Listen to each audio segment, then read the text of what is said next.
If you've been tuned into the news or social media, it has been a tough few months. Let me paint a picture for you. Late summer, Hurricane Harvey tears through eastern Texas, causing catastrophic flooding, widespread evacuations, displacement, and death. Then came Irma and Maria, virtually destroying everything in their path. After earthquakes shake Mexico, we watched news coverage of the buried, desperately texting family to save them before they died. Deadly wildfires rage across Northern California. Nuclear threats loom, and Las Vegas witnessed the deadliest mass shooting in modern U.S. history. So, how are we to deal with this devastation, this destruction, this political unrest, and not completely lose ourselves? That's what we're talking about today. We're going to find some tranquility in all of this turmoil. Here to help us out is our leadership coach, Carlin Purcell. Give her some love. Hi, honey. Come have a seat. These are some tough times. It is. So you see people suffering. If you don't see it on the news, you see it on social media. And you see people suffering, and you suffer. What is this called? What is this about? Yeah, this is called emotional contagion. What we absorb, what we see online, it goes straight through our emotional brain, and it's imprinted into our being, into our mindset, and that becomes the lens through which we see everything else. So you start to take it in. I mean, when I talk to people in my social circle and my family members, you're feeling this weight on your shoulders. You're not necessarily able to put a finger on what's happening, but really, it's exactly what you said. You're taking in all the bad, and you don't really know how to release it. Yeah. You don't want to shut it all off, because then you feel like that's an easy option. You want to have empathy. So what do you do? Yeah. I know that you've got some tips for us today. Right, and it's dangerous if we shut it off. Just to give some clarity around that, when we shut ourselves from feeling or from taking in the bad, we also shut ourselves off from taking in the good as well. Right. So either way, we end up losing that ability for us to connect to others and to connect to ourselves. So when bad happens, like, we're not meant for us to deal, Tracy, with all that bad all at once. And just as you mentioned, it feels like every single day there was something going on. Every day you turn on you go on your phone, you go on the media, television, you talk to your friends, and it feels like we're all carrying the weight of the world on our shoulders.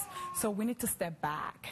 Right. In order for us to move forward, in order for us to connect, for us to actually be of service to ourselves and to others, we need to take a step back and rest. You have an acronym called REST. Yes. So that is about taking a step back, and all of the letters mean something. So what is R about?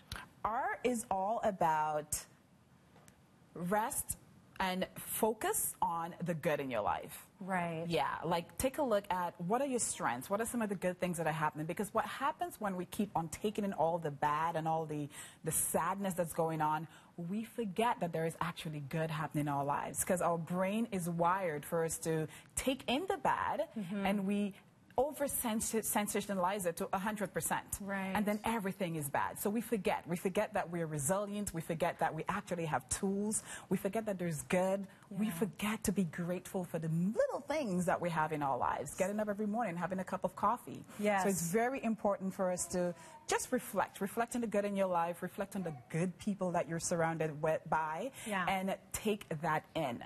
And don't feel bad about that, because there are mornings when I wake up and I think, I am so happy to be able to have a hot shower or have a coffee. I look forward to that coffee so much. Yes. And then I think, there's so much bad happening in the world. How dare I sit here and luxuriate in my hot shower and my coffee? But you're saying still do that. Still do that. And it's natural for you to feel the guilt, because you will feel, because again, we have that emotional contagion. Yeah. We're able to absorb what everybody else is feeling. Yeah. You will feel that guilt. Just know that it's okay, but continue to have that reflection on the good. Yeah. Continue with your routine. Continue to interact with the people who bring you joy. Okay, so R, we're reflecting, we're looking at the good. E, engage with social media with caution. I love this rule. What do you mean by this? By that, I mean, and I call her my virtual bestie, Dr. Brené Brown, social scientist, talks about it. She gives some very great tips on how to do. She called it reflective retweeting. Okay, reflective retweeting? Right? Oh, you see something and you retweet right away. Just you're reactionary You retweet with it. right away. You have to say something. We comment. Right. We don't have to engage all the time. So Yeah. there are two things. I would say, number one, stay away from social media. But if you do, be cautious with it. You don't have to comment on every video or every article out there. You don't have to share everything. You can take in a few steps back. Yes. So engage with caution. Okay, I Yeah. love that. Yeah. I've had people come in to see the show and they say, oh my God, I love your Instagram. I follow you on Instagram. And I've been apologizing lately because I'm not engaging as much as I used to. I do that I'm not trying to alienate any of my followers, but I do that for my own mental health. Yes. I have to sort of step back a little bit and be consuming it a little bit more cautiously. The other thing you say is for S, step away from the computer.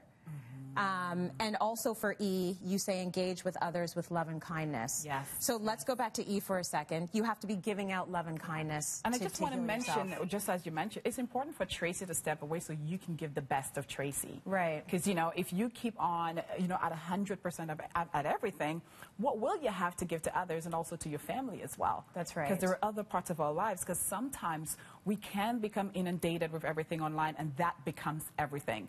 But you also have responsibilities as well. Life goes on. Yeah, and you real have to- life. Real life goes on. And you Right. have to show up for that 100%. And that goes back to engaging with others. So Yeah. making your contribution to society and to your life personal.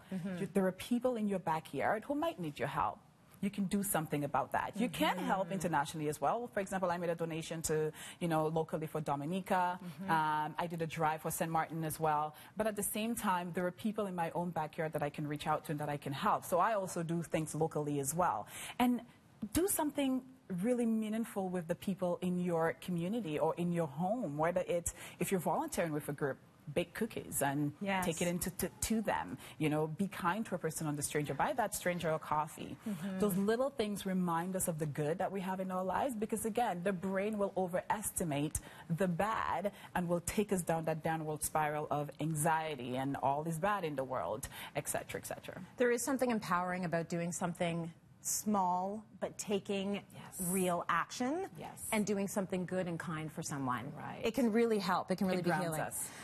So S is step away from the computer, which I think is sort of self-explanatory. That goes along with social media. Yes. Being cautious, right? Being cautious, but also engage. Go out in nature again. Right. Read a good book. Yes. Indulge in a good movie. Have a YouTube party. Right. Invite your friends over and watch a bunch of movies or videos and just have fun. Connect. Yeah. Reestablish that connection in real life so that you can have, again, that resilience. You can have the inner strength and you will remember to that, hey, I'm not alone. So when your brain is overreacting as it's designed to, you will remember, oh, I had such a great time last night with Tracy. I still have good in my life. Yeah. You can pull on those resources so that you can keep on going. It's soul food, right? Soul food, Build it yes. up. Build it up the soul up. food. Finally, for T in rest, take stock of your me account. So your mental and emotional bank account. What do you mean by that? By that, I mean check in and see how are you doing today. And I really Yeah. love that you mentioned that you're